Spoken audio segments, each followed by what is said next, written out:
Assalamualaikum warahmatullahi wabarakatuh. Halo sahabat Gijides. Pada saat ini saya akan menjelaskan analisa data pada pelayanan gizi di rumah sakit. Hal ini bertujuan untuk meningkatkan kualitas layanan melalui pendekatan berbasis bukti. Tahukah kita semua bahwa pelayanan gizi di rumah sakit bukan hanya soal menyajikan makanan atau memberikan pelayanan gizi kepada pasien? Di balik piring yang tersaji atau asuhan gizi klinik pada pasien, ada proses panjang yang berbasis data, dan ini biasanya merupakan pertanggungjawaban kita secara tertulis kepada atasan kita atau kepada institusi, mulai dari pengumpulan informasi pasien, pengukuran status gizi, sampai evaluasi efektivitas diet yang diberikan atau pelayanan food service yang kita jalankan. Nah, di video ini saya akan membahas tuntas tentang bagaimana data analisis yang digunakan dalam pelayanan gizi rumah sakit. Teori ini memang sangat berat dan memang tidak terlalu banyak diminati oleh ahli gizi, apalagi ahli gizi yang memang memberikan pelayanan. Setelah memberikan pelayanan, beres sampai di situ. Tetapi ada hal yang perlu dan sangat penting adalah pencatatan pelaporan dari pelayanan gizi di rumah sakit yang kita berikan, untuk memastikan setiap pasien mendapatkan asuhan gizi yang tepat, cepat, dan berkualitas. Mari kita kenali lebih dalam bagaimana tenaga gizi dalam hal ini. Apakah kita sebagai dietitian atau nutrisionis, ataupun ada pekerjaan baru, yaitu data analisis.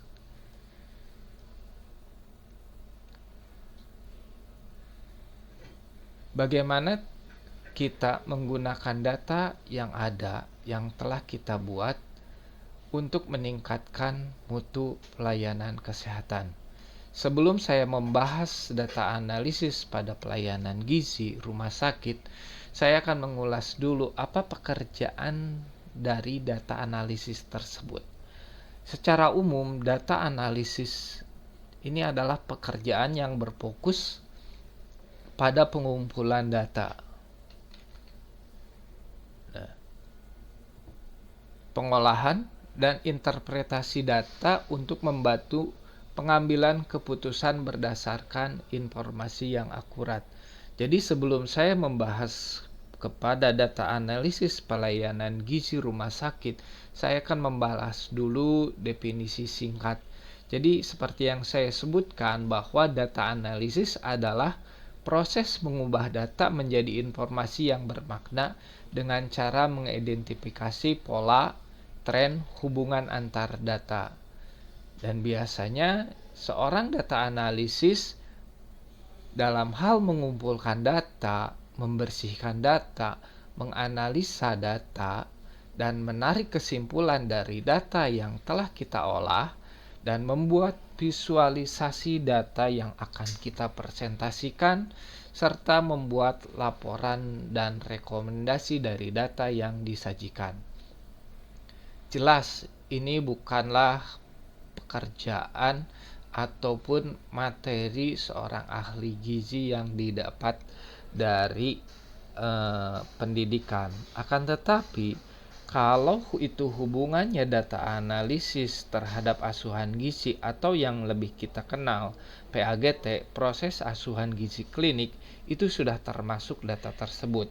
Tetapi di luar itu, seringkali setiap variabel yang didapat, diolah, ini berbeda-beda setiap rumah sakit. Jadi tergantung dari kebijakannya. Nah, biasanya tools yang kita gunakan adalah apakah itu Excel atau Google Sheet, SQL, Python atau R, Tableau atau Power BI, dan Google Analytics. Jadi ini adalah tools yang memang umum digunakan seorang data analisis. Dan biasanya skill yang dibutuhkan ini adalah kemampuan berpikir logis dan analitis, statistik dasar, kemampuan menggunakan tools apakah itu SQL, Excel, Python, dan komunikasi yang baik dalam menjelaskan hasil analisa tersebut. Baik, jadi mengapa data itu penting? Pelayanan gizi standar, seperti saya sebut, pelayanan gizi bukan sekadar menyajikan makanan atau memberikan asuhan gizi kepada pasien. Di setiap piring saji atau asuhan gizi terdapat proses yang panjang berbasis data. Nah, dalam hal analisa pelayanan gizi di rumah sakit, ini perlu kita mengumpulkan informasi apakah itu data pasien, riwayat medis, dan status gizi. Baik, kita mulai di sini. Jadi, dalam hal analisa gizi, data analisa terhadap pelayanan gizi di rumah sakit perlu kita mengumpulkan data terlebih dahulu. Nah, memang core atau intinya ini adalah data pasien, riwayat medis, dan status gizi. Tetapi di balik itu semua ada hal yang mendukung itu semua, yaitu data analisis pada food service dan data analisis pada asuhan gizi rawat inap, rawat jalan, dan klinik. Jadi analisa kebutuhan ini menentukan intervensi mana yang nanti paling efektif dari kegiatan yang nanti akan saya bagi dua data analisisnya, yaitu data analisis food service dan data analisis gizi klinik. Dan dari data tersebut kita harus mengevaluasi hasil atau mengukur keberhasilan diet dan terapi gizinya. Data ini membantu ahli gizi menyelamatkan nyawa dan meningkatkan mutu layanan kesehatan. Nah, apa itu analisis data? Secara sederhana, analisis data adalah proses mengubah data mentah menjadi informasi yang bermakna dengan cara mengidentifikasi pola, tren, dan hubungan antar data. Jadi seorang analisis data, dia harus punya keilmuan selain keilmuan gizi, berhubungan dengan gizi, juga dia berhubungan dengan statistik. Dalam hal ini apakah itu statistiknya sum, average, dan lain-lain dasarnya, atau lebih kompleksnya lagi terhadap forecasting dari data yang ada. Nah, tugas utama dari analisis data adalah yang pertama, mengumpulkan data dari sumber internal, apakah itu rekam medis, baik itu yang berupa catatan atau yang lebih modern lagi seperti e-rekam medis, baik data eksternal. Nah, lalu yang keduanya, membersihkan data, dalam hal ini memperbaiki kesalahan dan inkonsistensi. Biasanya memperbaiki data ini perlu suatu keilmuan, yaitu SQL. Bila data tersebut diperoleh dari aplikasi SIM RSAS ataupun aplikasi lain. Apabila data tersebut sifatnya Excel, tentu dapat kita intervensi, dapat kita perbaiki secara mudah. Tetapi kalau itu bersifat aplikasi, biasanya data tersebut akan tertutup sesuai dengan tanggal dan bulan data tersebut. Yang ketiga, menganalisis data menggunakan metode statistik atau tools tertentu. yang seperti saya sebutkan, biasanya data statistiknya itu bisa menggunakan SPSS, Excel sederhana, function Excel sederhana, dan tools, biasanya Google Analytics. Dan yang keempat, memvisualisasikan hasil dalam bentuk grafik atau dashboard. Biasanya yang kita gunakan adalah Excel grafik atau dashboardnya itu adalah PowerPoint atau PPT. Dan membuat laporan dan rekomendasinya dalam hal pengambilan keputusan dalam hal mengambil keputusan yang berbasiskan data. Baik, dua fokus utama pada pelayanan gizi yang berhubungan dengan analisis data dalam pelayanan gizi saya bagi menjadi dua areal utama. Yang pertama adalah pelayanan makanan atau food service, di mana food service ini berfokus pada produksi, distribusi, kualitas, dan efisiensi penyediaan makanan. Yang kedua adalah asuhan gizi klinis, di mana data analisis pada asuhan gizi klinis berfokus pada terapi gizi untuk pasien rawat inap, rawat jalan, dan kondisi khusus. Baik, kita bahas yang pertama terlebih dahulu. Tujuan analisis data di food service adalah untuk meningkatkan kualitas dan keamanan. Dalam hal ini, memastikan makanan aman, higien, dan sesuai standar. Yang keduanya, meningkatkan kepuasan pasien, menyajikan makanan yang lezat, hangat, dan tepat waktu dalam penyajian. Yang ketiganya, mencapai efisiensi operasional. Dalam hal ini adalah mengurangi pemborosan atau food waste dan mengelola biaya.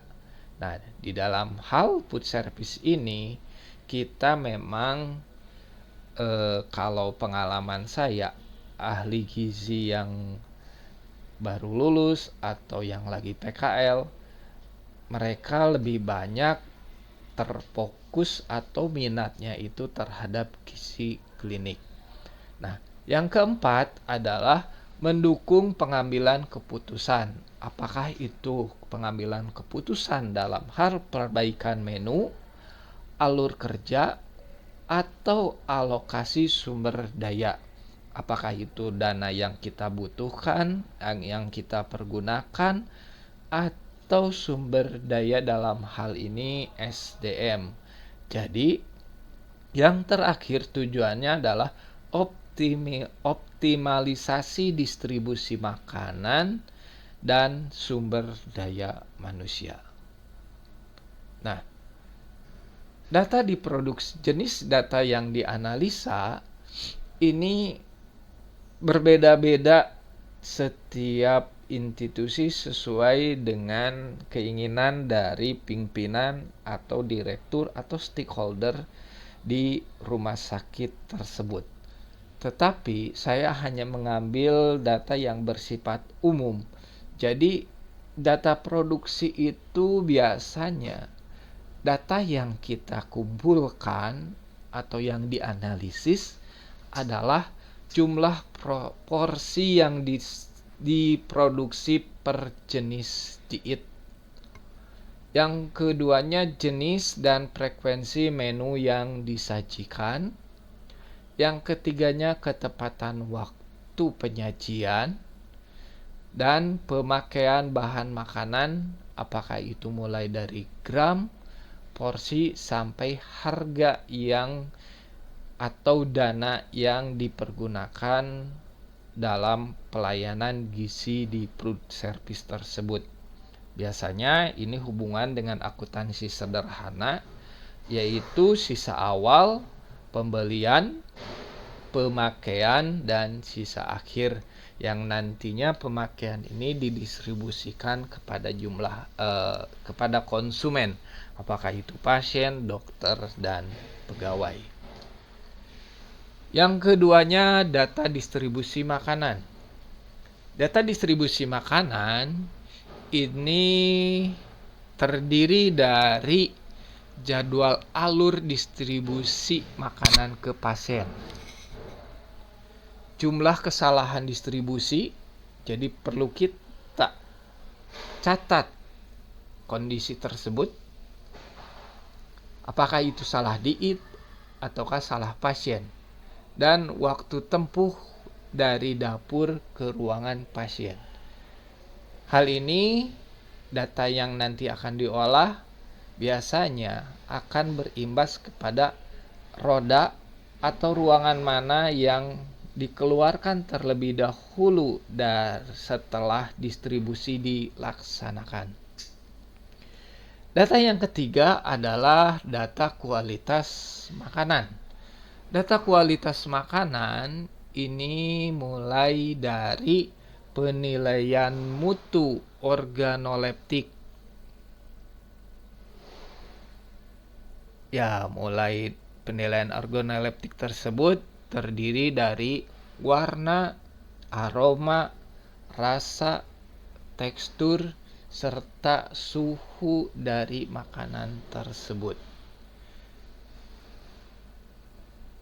Biasanya, data organoleptik ini dilakukan setelah pengolahan selesai.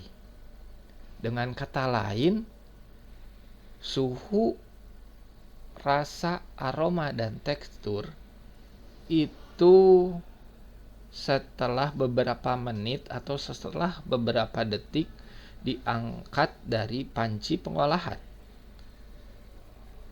Tetapi data organoleptik tidak sampai pada kondisi tersebut. Perlu juga data organoleptik tersebut, terutama suhu, sampai ke pasien. Karena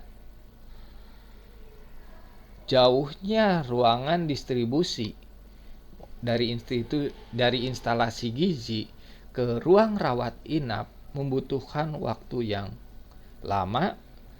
Apakah itu jauh? Ini sangat berbeda-beda, sehingga baik itu suhu, apakah itu tekstur, aroma, kepada pasien perlu dilakukan uji organoleptik juga. Dan data kualitas makanan yang terakhir adalah hygiene, sanitasi makanan dan alat. Mungkin jenisnya seperti apa, formatnya seperti apa, mungkin tiap rumah sakit berbeda-beda, tetapi saya mungkin punya beberapa referensi mengenai jenis laporan tersebut. Yang keempat adalah data konsumsi dan sisa makanan. Data konsumsi ini adalah persentase sisa makanan pasien. Dan ini merupakan KPI dari instalasi gizi. Mungkin nanti kita akan bahas persentase sisa makanan atau food waste dari makanan tersebut. Data kelima adalah data kepuasan pasien.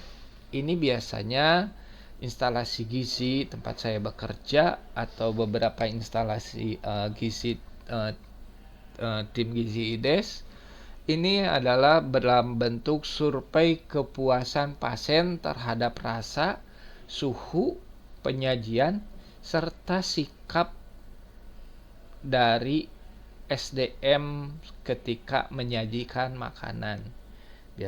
Biasanya ya 3S lah, sapa, senyum, salam, gitu kan. Nah, biasanya itu surveinya itu tertutup, dan di akhir survei biasanya ada hal pertanyaan yang bersifat terbuka, yang hubungannya dengan apakah itu hubungannya dengan komplain makanan, apakah makanannya dingin atau tidak enak atau tidak sesuai dengan diet. Itu bersifat pertanyaan dari survei yang bersifat terbuka, dan itu nanti kita olah dari data kepuasan pasien. Data kepuasan pasien juga memang tidak harus bersifat diolahnya bulanan.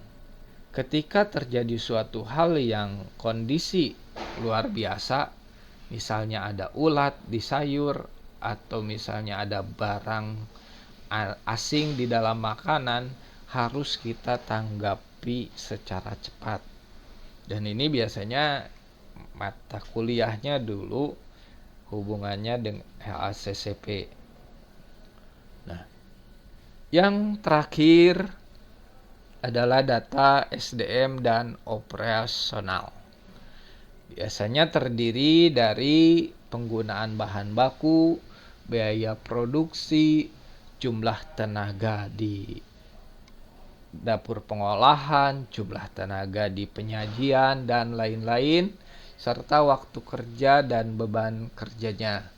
Dan ini merupakan materi pertama dari channel Gizi IDES, yaitu WISN, Work Indicators Type Need, dan pengumpulan alat dan energi.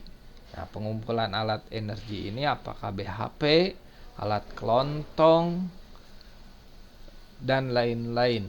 Kalau energi, apakah kita menggunakan listrik, gas, ketel uap, dan lain-lain. Itu. Nah, jadi jenis data yang harus didapat dari kegiatan food service cukup banyak juga. Baik, kita lanjutkan dengan proses analisa datanya.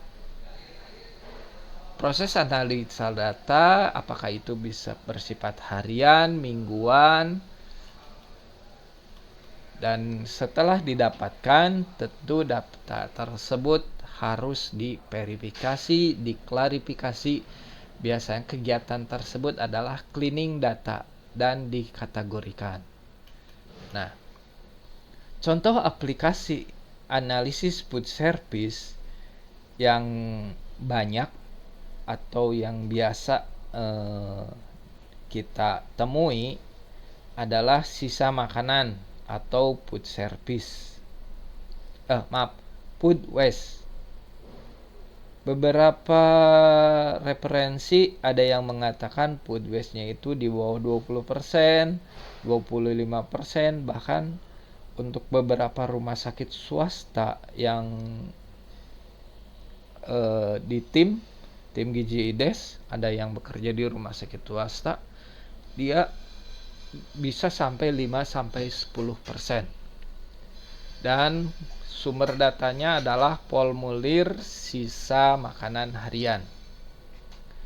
Nah, kepuasan pasiennya juga, ini ada yang standarnya, ada yang menyebutkan 80% ke atas. Bahkan rumah sakit swasta itu 90%. Dan ini sumber datanya survei kepuasan pasien. Kesalahan distribusi, apakah itu kesalahan pasien? Biasanya nama pasien A mendapatkan label makanan pasien B, meskipun itu dietnya sama. Misalnya kedua-duanya makan nasi dan jumlah kalorinya sama, tetapi itu termasuk kesalahan distribusi juga. Dan bisa juga dia kesalahan diet. Misalnya namanya sama, betul si ibu A gitu kan, tapi ternyata dietnya itu salah. Misalnya dia DM, ternyata dapat dietnya RG. Atau misalnya ini banyak terjadi pada kondisi di lapangan. Ketika visit dokter, maka ahli gizi mendampingi. Nah, setelah proses visit dokter, biasanya dokter memberikan rekomendasi ke ahli gizi, oh ini dietnya ditambah gitu kan, atau dietnya diubah. Nah, kondisi ini membutuhkan waktu, sehingga kondisi membutuhkan waktu ini ketika keluar makanan yang didistribusikan ternyata masih diet yang lama, dan itu masih perdebatan apakah itu termasuk kesalahan diet atau bukan. Tetapi jelas karena setelah di VCT dokter dan itu terjadi komunikasi antara pasien, dokter, ahli gizi, maka kondisinya seharusnya dietnya itu berbeda. Jadi itu sudah termasuk kesalahan distribusi atau kesalahan diet juga. Laporan log distribusi sumber datanya. Ketepatan suhu. Nah, ketepatan suhu ini memang saat dimasak, setelah dimasak itu harus di atas 60 derajat Celcius. Tetapi ketika saat distribusi, suhu di atas 60 derajat Celcius itu makin menurun. Bila kita terfokus atau saklek terhadap teori, maka ke pasien itu jarang sekali di atas 60. Nah, biasanya beberapa rumah sakit atau beberapa teori mengatakan bahwa itu sudah tidak tepat suhu. Nah, makanya kita harus menganalisa secara mendalam. Apakah kondisinya terbuka atau tertutup? Nah, ini perlu pembahasan lebih lanjut. Nah, dan ini pengecekan sumber datanya adalah pengecekan suhu digital. Baik, kita lanjutkan. Tujuan dan manfaat dari data analisis di food service adalah agar terciptanya efisiensi biaya dan bahan makanan. Lalu yang keduanya, memperbaiki menu berdasarkan referensi pasien. Jadi biasanya pasien tersebut memberikan masukan, oh ini misalnya wortelnya kurang matang, atau yang lebih gawat pada makanan ada hektar. Nah, makanya beberapa rumah sakit sudah melarang makanan itu di hektar, lebih baik di solatif gitu kan. Lalu yang ketiganya, pengurangan sisa makanan. Yang keempatnya, peningkatan kualitas pelayanan dan akreditasi. Yang kelimanya, pengambilan keputusan berbasis bukti atau data. Dan yang terakhir, audit mutu internal dan eksternal. Jadi memang inilah tujuan dari data analisis di food service. Baik, kita bahas selanjutnya.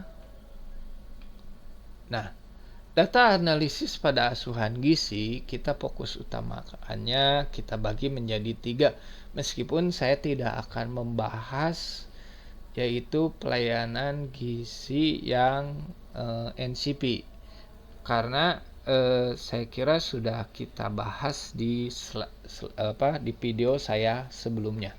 Nah, fokus utama pada pelayanan gizi rawat inap, data analisisnya bertujuan mendeteksi dini resiko malnutrisi, memberikan terapi gizi sesuai status klinis, menilai hasil intervensi gizi selama pasien rawat inap. Di mana data yang harus kita dapat adalah data identitas pasien, apakah itu nama, ataukah usia, jenis kelamin,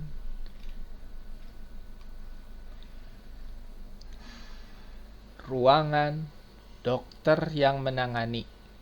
Status gizinya ini berhubungan dengan data mengenai berat badan, tinggi badan, yang berlanjut terhadap indeks massa tubuhnya yang berdasarkan apakah WHO atau dasar-dasar yang lain. Yang ketiga adalah diagnosa medis. Apakah dia diabetes mellitus, CKD, kanker, dan lain-lain. Dan jenis data yang dikumpulkan dari data pelayanan gizi rawat inap atau rawat jalan, ini jenis dietnya apakah standar, lunak, rendah garam, NGT, dan lain-lain. Dan datanya yang kelima, asupan makanan. Asupan makanan ini biasanya kita ada beberapa dua metode gitu kan. Tetapi yang banyak dipergunakan adalah ditimbang dulu di awal, lalu sisa makanannya terakhirnya berapa. Jadi food waste-nya sisa makanannya tersebut berapa. Dan yang keenam, lama rawat. Dan yang terakhir adalah jenis intervensi gizi. Apakah dia telah diedukasi, apakah telah dievaluasi dan dimodifikasi dietnya, dan jenis intervensinya apakah oral, enteral, ataupun panentral.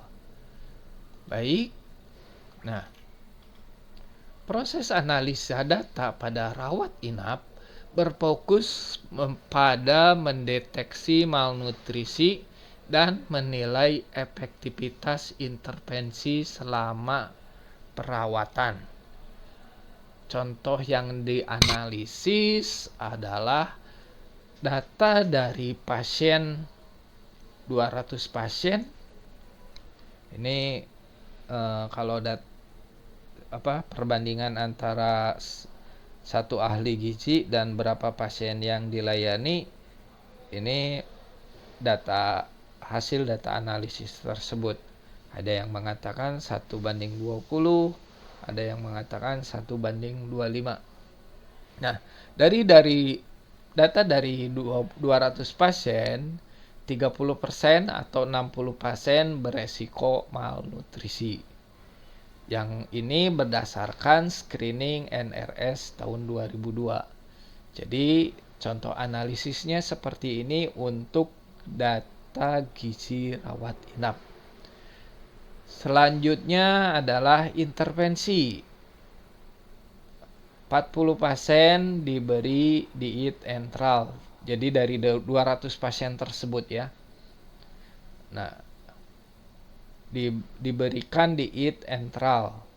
Hasilnya 70% pasien yang diintervensi menunjukkan peningkatan berat badan. Kesimpulan, intervensi diet enteral efektif, namun perlu strategi untuk menjangkau semua pasien beresiko. Nah, ini hubungannya juga karena ini biasanya enteral ini hubungannya dengan formula enteral, perlu data analisis berapa biaya yang digunakan untuk memberi formula enteral tersebut. Dan ini di-compare dengan berapa biaya atau dana yang diperoleh. Langsung saja berapa biaya atau dana yang diperoleh dari BPJS untuk pelayanan gizi tersebut? Apakah dana yang digunakan untuk memberi formula enteral sebanding dengan dana yang diperoleh dari pelayanan gizi ya, dari BPJS atau asuransi tersebut. Di beberapa rumah sakit, ini sangat ketat sekali dalam penggunaan formula entral tersebut. Karena apa? Karena dana yang diperoleh dari BPJS sifatnya paket. Untuk dokter berapa persen, untuk perawat berapa persen, atau asuhan medis yang lain, apakah itu perawat, gizi, dan lain-lain, dan makanannya berapa persen. Ini perlu kita bahas lebih dalam materi yang berbeda dari sini. Data analisis gizi rawat jalan tujuannya memberi edukasi gizi preventif dan promotif. Ini tergantung juga sebenarnya kalau itu pasiennya itu mendapatkan rujukan, gitu kan. Yang keduanya mendukung pengelolaan penyakit kronis berbasis diet dan memantau pasien dengan follow up berkala. Nah, data yang ini yang terakhir ini menurut saya sangat berat. Kenapa? Karena di beberapa rumah sakit, ketika pasien dirujuk ke ahli gizi di poli, itu biasanya pasien itu cukup sekali. Padahal sebenarnya perlu maintenance, perlu beberapa kali bahwa pasien tersebut ke poli gizi. Dan ini merupakan kabar yang mungkin masih tanda tanya besar. Apakah ketika kita memberikan pelayanan gizi, apakah itu di cover oleh asuransi atau tidak? Itu perlu kita bahas di materi yang lain. Baik, jenis data yang harus diperoleh dari data gizi rawat jalan: identitas pasien, ini umur, diagnosis, dan kontak person. Maksudnya itu, kontak itu apakah nomor HP, nomor telepon, ataupun alamatnya. Keluhan dan riwayat makanan, ini frekuensi makan, selera makan, dan pola diet. Status antropometrinya, berat badan, tinggi badan, IMT, dan lengkar perut. Ini hampir sama sih seperti yang jenis data di rawat inap. Dan diagnosa medisnya, apakah dia hipertensi, DM, gout, obesitas. Dan rencana dietnya, apakah diet DAS, DM, atau rendah purin. Dan hasil konselingnya, skor pemahaman pasien, tindak lanjut pada perubahan perilaku. Jadi jelas bahwa ini perlu data follow up. Jadi pasien yang ke poli rawat jalan tidak hanya satu kali. Dan kebanyakan, terlalu negatif juga. Ada beberapa rumah sakit yang mungkin ahli gizinya entah terbatas, entah kemampuannya terbatas juga, merasa ya udah pasien itu cukup satu kali. Padahal di beberapa rumah sakit ada sampai terbentuknya kelas diabetes, gitu kan. Nah, kelas diabetes ada sih di video saya, rumah sakit yang ada kelas diabetesnya, dan saya pernah berkunjung ke rumah sakit tersebut. Jadi jenis data follow up-nya itu adalah jadwal ulang dan catatan progres dietnya. Baik, kita lanjutkan.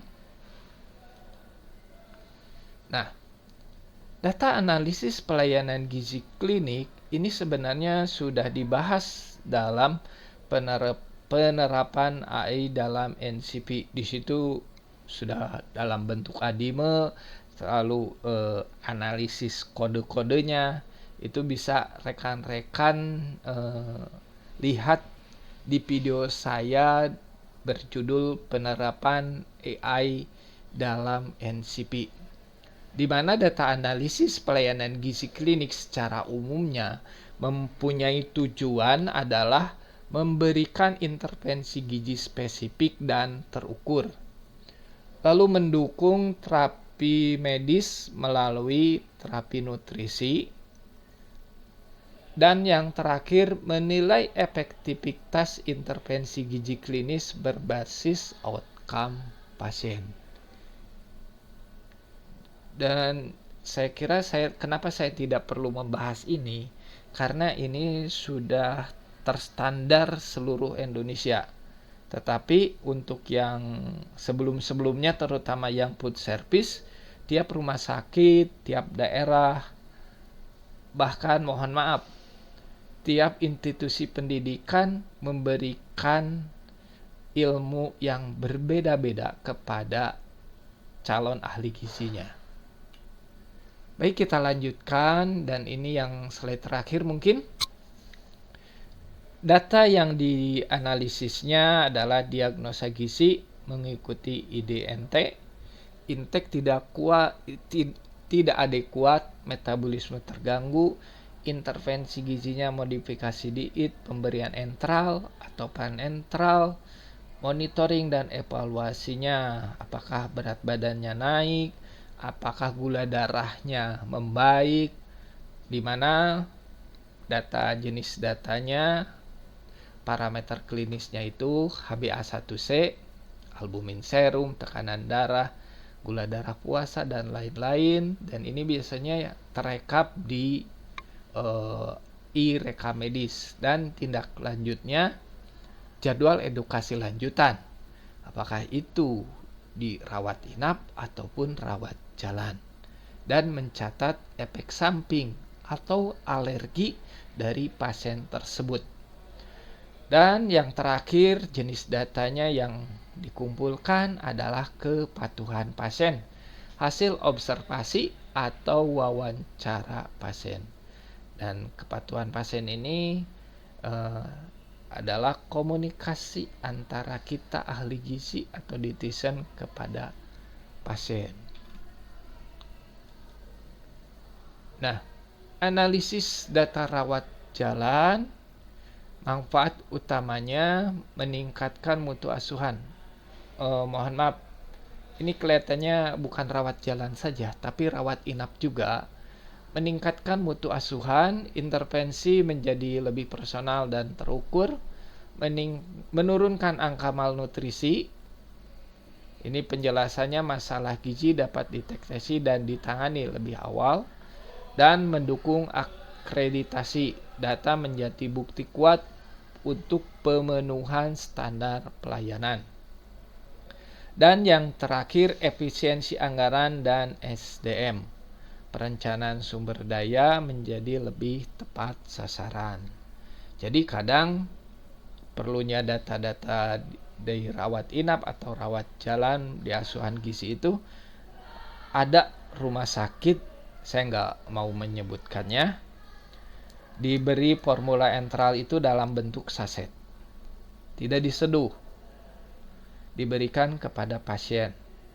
Ini entah jumlah SDM-nya terbatas, apakah jumlah alat makannya terbatas, atau mungkin ada kasus tertentu, misalnya harus diberikan malam hari, kan nggak mungkin kita dinas malam gitu kan, atau koordinasi antara gizi dengan perawat. Nah,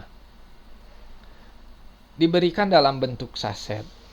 Entah si pasiennya itu kurang edukasi atau apa, disimpan saja. Dan itu terjadi dalam kurun waktu yang lama, berhari-hari.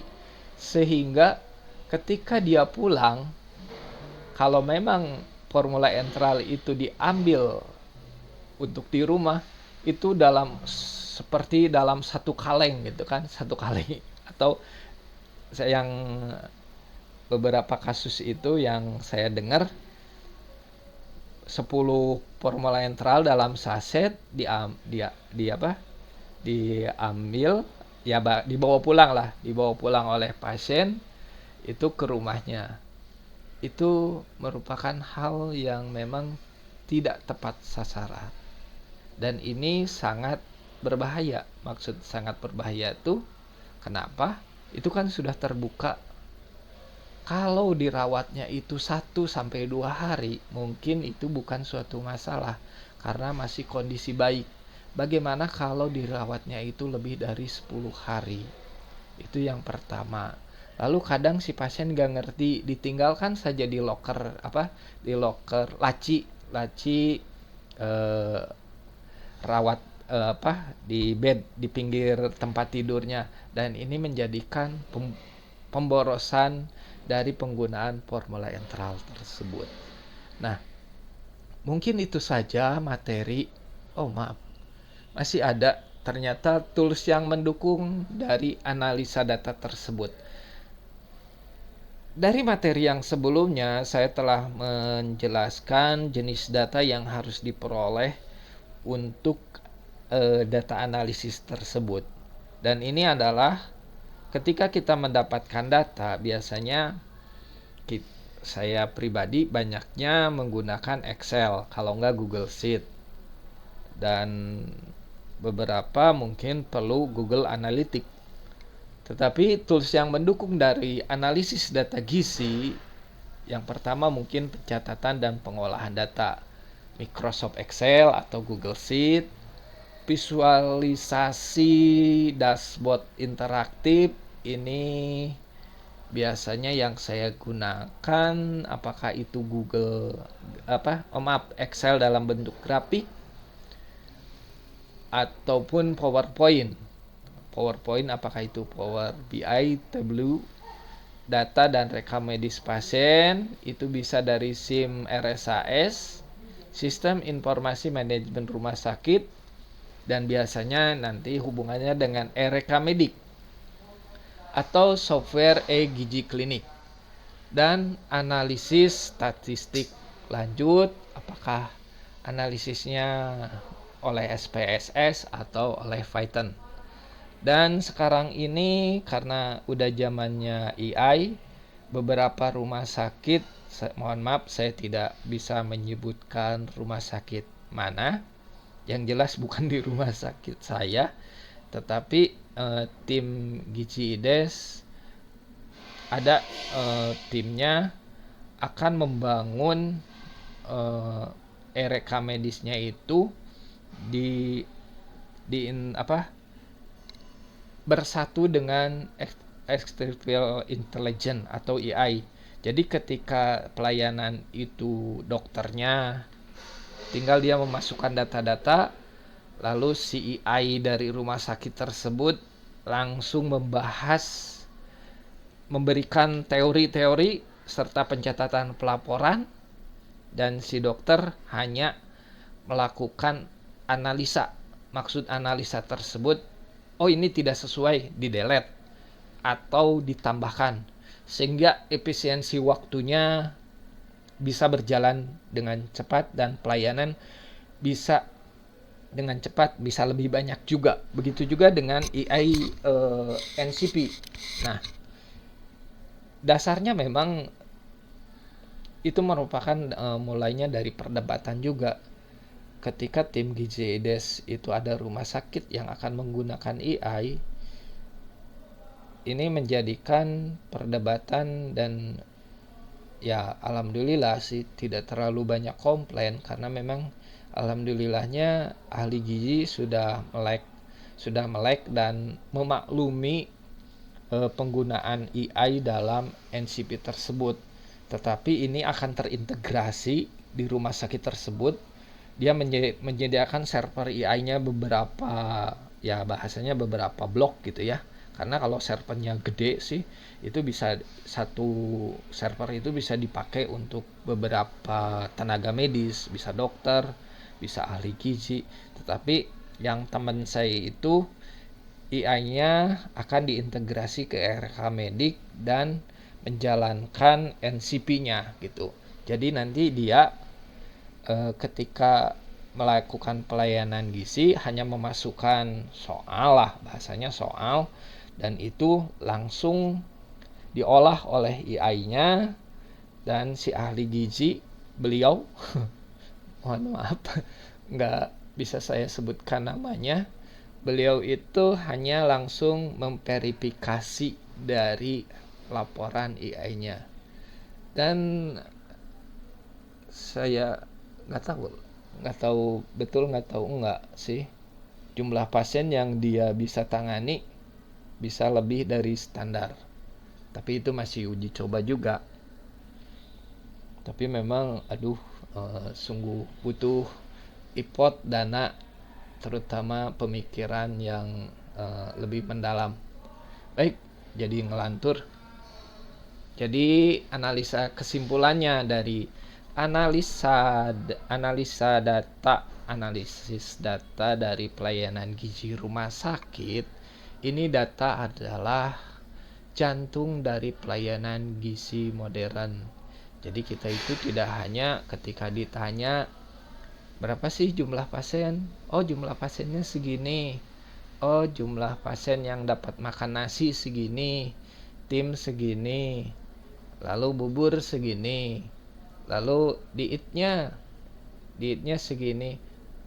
Nah, tidak sampai di situ, tapi lebih modern lagi, adanya penggunaan teknologi atau analisis data dari pelayanan yang kita punya.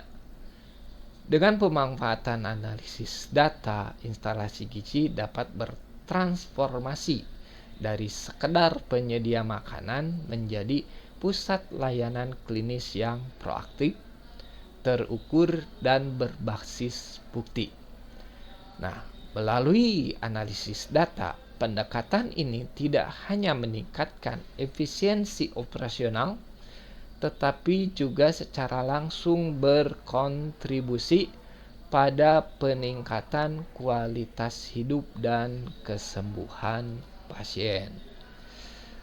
Terima kasih.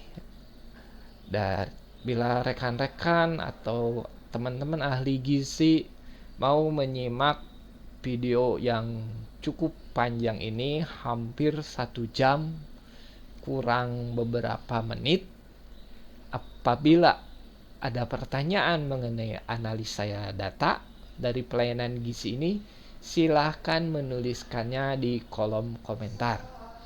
Apabila ada rekan-rekan yang memerlukan PTT atau materi, silakan hubungi saya di SID Gizides. Mungkin saya mohon maaf apabila ada materi yang tidak sesuai dengan persepsi rekan-rekan ahli gizi, atau yang bahasanya tidak sesuai atau pemahamannya berbeda, saya mohon maaf. Tapi lebih baik kita diskusi, maka kritik dan saran saya mohon kepada rekan-rekan. Mungkin begitulah materi mengenai analisis data di pelayanan gizi rumah sakit. Saya tutup. Wabillahi taufiq wal hidayah. Wassalamualaikum warahmatullahi wabarakatuh.